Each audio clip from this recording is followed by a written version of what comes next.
Assalamualaikum warahmatullahi wabarakatuh. Perkenalkan, nama saya Lili Rahmayuni. Saya dari Prodi Pendidikan Sejarah FKIP Universitas Riau.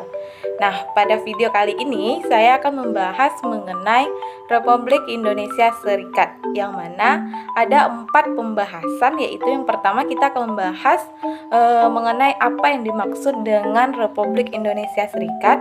Dan yang kedua kita akan membahas mengenai latar belakang dari Republik Indonesia Serikat. Dan yang ketiga kita akan membahas mengenai bagaimana jalannya pemerintah Republik Indonesia Serikat ini. Dan pembahasan yang terakhir, yaitu yang keempat, kita akan membahas mengenai bagaimana akhir dari pemerintahan Republik Indonesia Serikat ini. Nah, jadi itulah 4 pembahasan kita pada video kali ini. Jangan lupa simak. Langsung saja pada pembahasan yang pertama, yaitu mengenai apa yang dimaksud dengan Republik Indonesia Serikat. Republik Indonesia Serikat adalah sebuah negara republik parlementer federasi di Asia Tenggara, yang mana berdiri sekitar pada tanggal 27 Desember 1949 hingga 17 Agustus tahun 1950. Nah, Republik Indonesia Serikat ini terbentuk setelah secara resmi Belanda menyerahkan kedaulatan Hindia Belanda pada tanggal 27 Desember pada tahun 1949. Nah, negara ini merupakan perserikatan antara Republik Indonesia dan negara-negara yang dibentuk oleh Belanda di Nusa Tenggara pada tahun 1946 hingga tahun 1949. Selanjutnya kita masuk pada pembahasan yang kedua, yaitu mengenai bagaimana latar belakang berdirinya Republik Indonesia Serikat atau yang disingkat dengan RIS.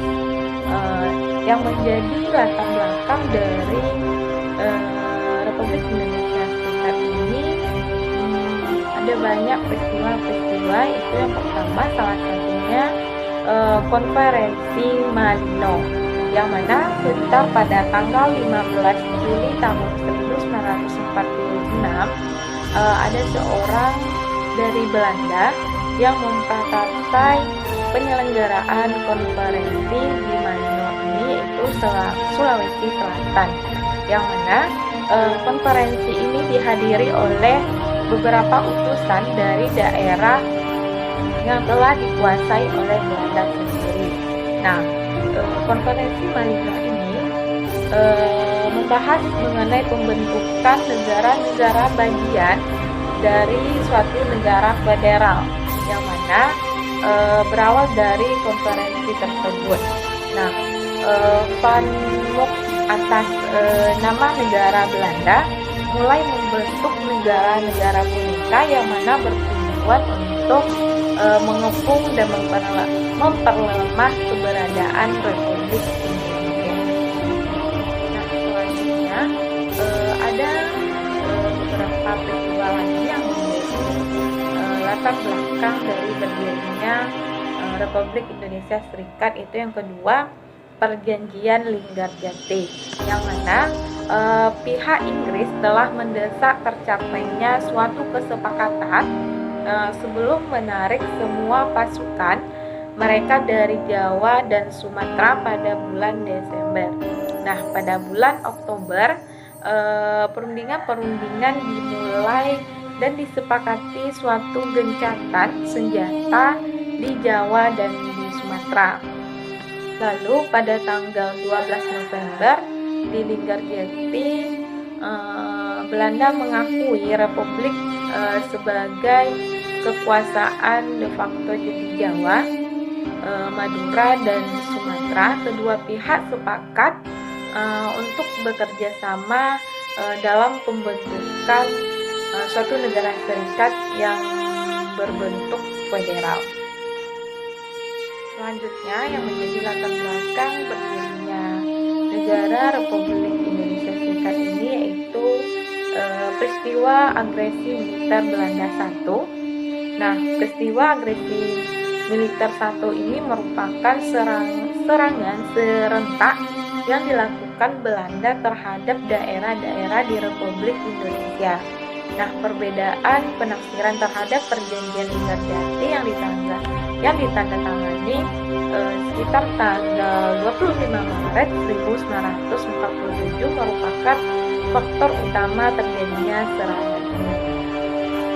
Nah, pihak Belanda menganggap adanya sebuah kerjasama dalam pasal 2 perjanjian yang mana sebagai kedaulatan Belanda di Indonesia tetap berlangsung sampai terbentuknya negara Indonesia Serikat.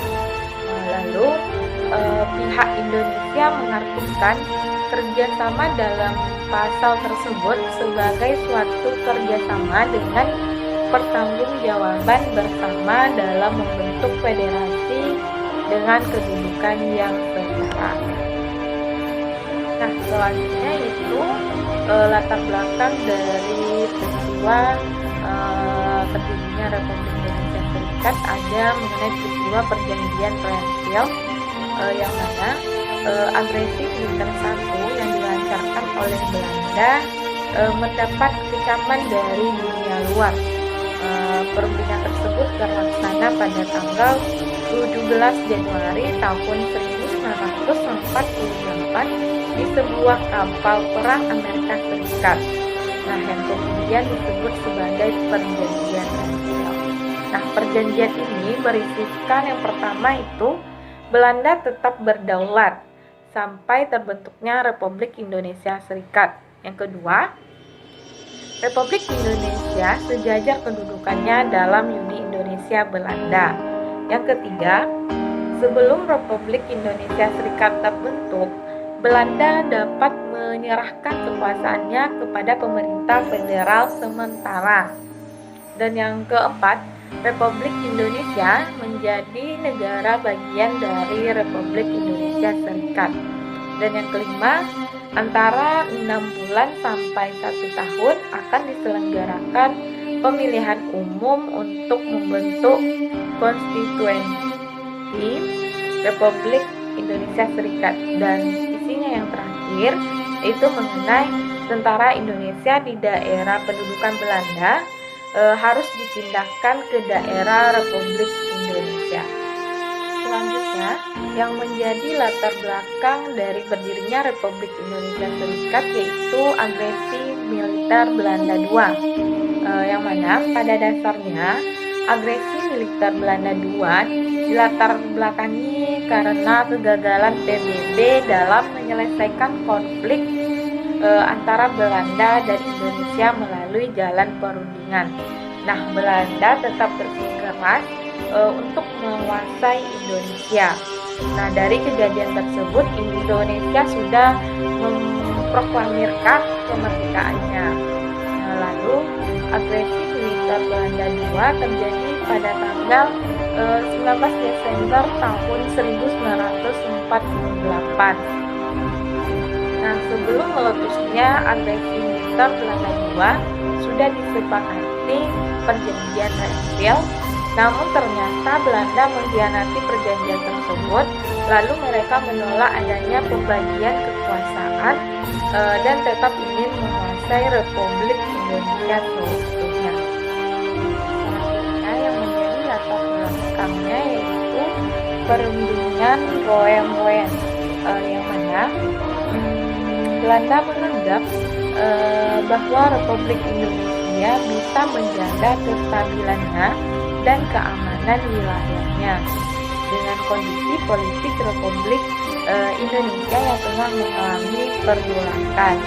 Nah, pada situasi tersebut dimanfaatkan Belanda untuk melancarkan agresi militernya yang kedua. Nah, kedua belah pihak pun akhirnya bersedia untuk mengakhiri konflik dan melaksanakan perundingan.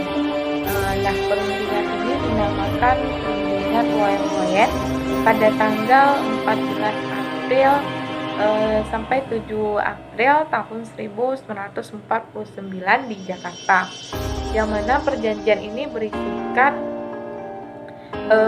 pihak Republik Indonesia Belanda bekerja sama mengembalikan perdamaian, menjaga keamanan dan ketertiban, dan yang kedua, membebaskan tanpa syarat para pemimpin Republik Indonesia dan tahanan politik lainnya yang ditangkap sejak tanggal 19 Desember tahun 1948. Selanjutnya isi yang ketiga itu turut serta dalam konferensi meja bundar di Den Haag.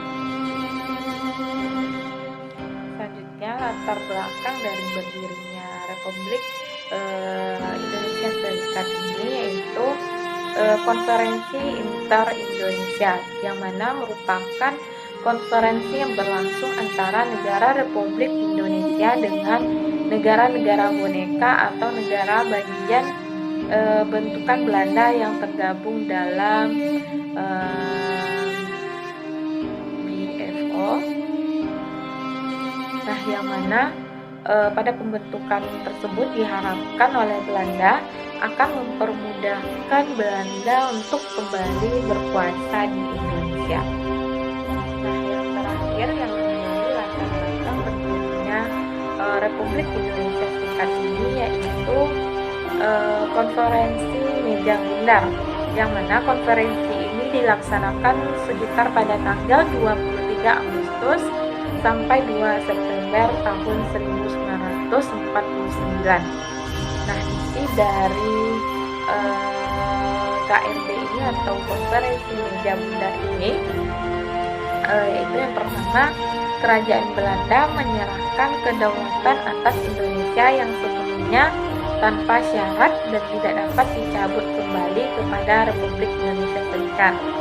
Dan yang kedua, penyerahan kedaulatan itu akan dilakukan selambat-lambatnya pada tanggal 30 Desember tahun 1949. Dan yang ketiga itu tentang Irian Barat akan diadakan perundingan lagi dalam waktu 1 tahun setelah penyerahan kedaulatan kepada Republik Indonesia Serikat. Dan yang keempat, antara Republik Indonesia Serikat dan Kerajaan Belanda akan diadakan hubungan Uni Indonesia Belanda yang akan dikepalai oleh Ratu Belanda. Nah, selanjutnya itu yang kelima, kapal-kapal perang Belanda akan ditarik kembali dari Indonesia dengan catatan bahwa beberapa korvet akan diserahkan kepada Republik Indonesia Serikat.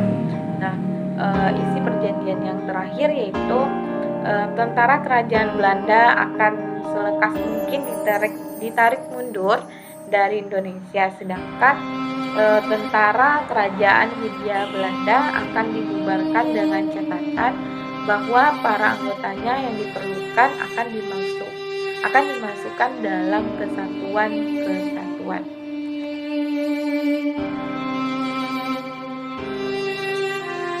Nah, selanjutnya yang ketiga kita akan membahas mengenai bagaimana berjalannya Republik Indonesia Serikat.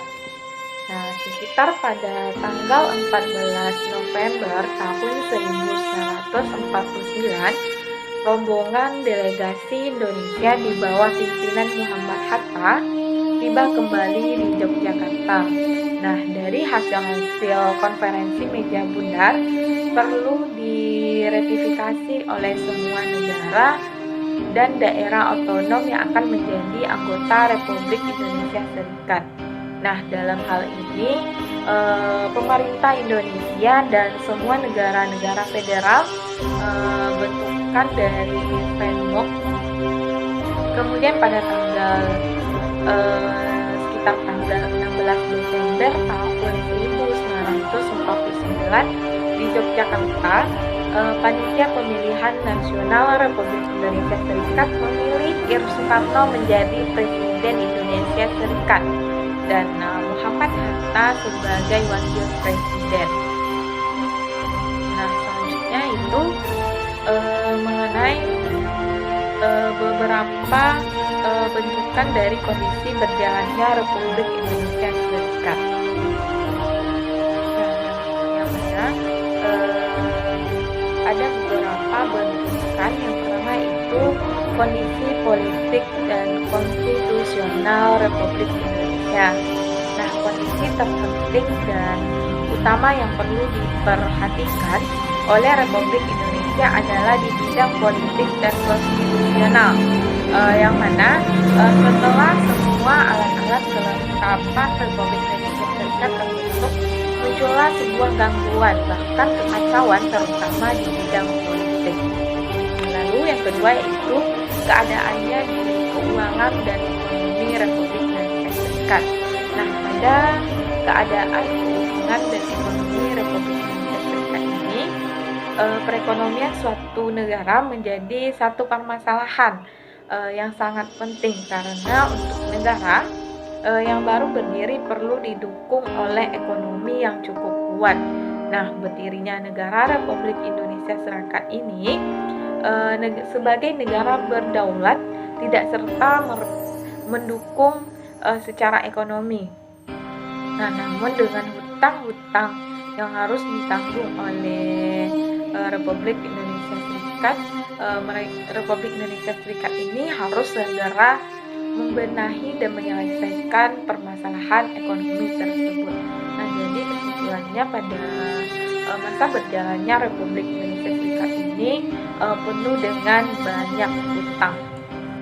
Nah, selanjutnya pada kondisi keadaan kemiliteran Republik Indonesia Serikat, yang mana dalam sebuah negara militer adalah faktor terpenting dalam menjaga kedaulatan dan keutuhan negaranya. Nah, Republik Indonesia Serikat ini mempunyai angkatan perang yang disebut dengan APRIS, yang mana anggotanya berisikan warga negara Indonesia bekas tentara KNIL dan TNI, yang umumnya tentara Republik Indonesia.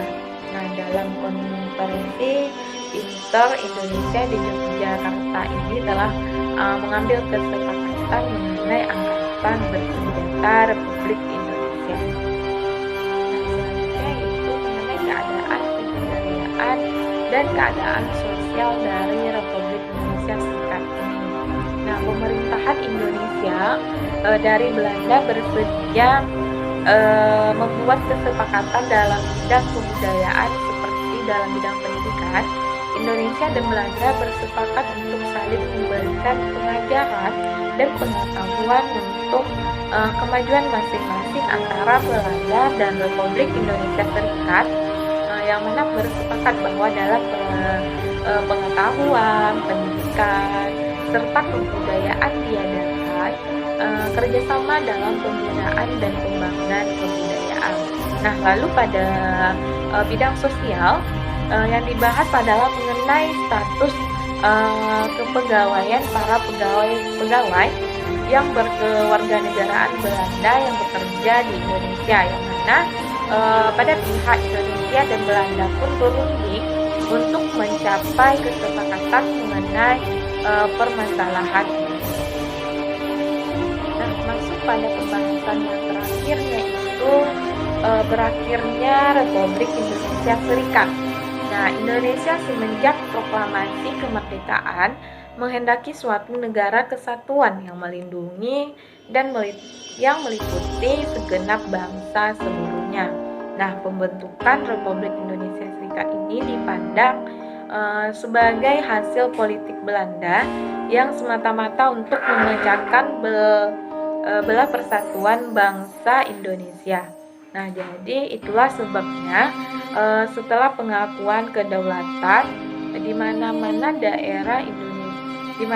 daerah-daerah bagian timbul pergolakan dan pernyataan-pernyataan dari rakyat untuk kembali ke negara kesatuan dengan jalan menggabungkan diri kepada Republik Indonesia. Nah, lalu mengenai menjelang tahun 1950, Indonesia telah memiliki bentuk negara serikat dengan nama Republik Indonesia Serikat. Namun kenyataan ini terpaksa diterima oleh rakyat Indonesia sebagai suatu fase di dalam perjalanan perjuangan mempertahankan kemerdekaan. Nah, semenjak kelahiran Republik Indonesia telah banyak mengandung kelemahan-kelemahan yang membuktikan bahwa pemerintahan Republik Indonesia Serikat ini tidak mampu mewujudkan aspirasi rakyat Indonesia.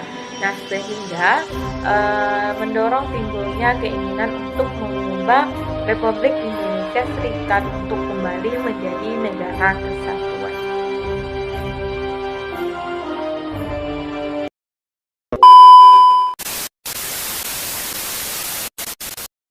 Nah, mungkin itu saja yang dapat saya sampaikan pada video kali ini.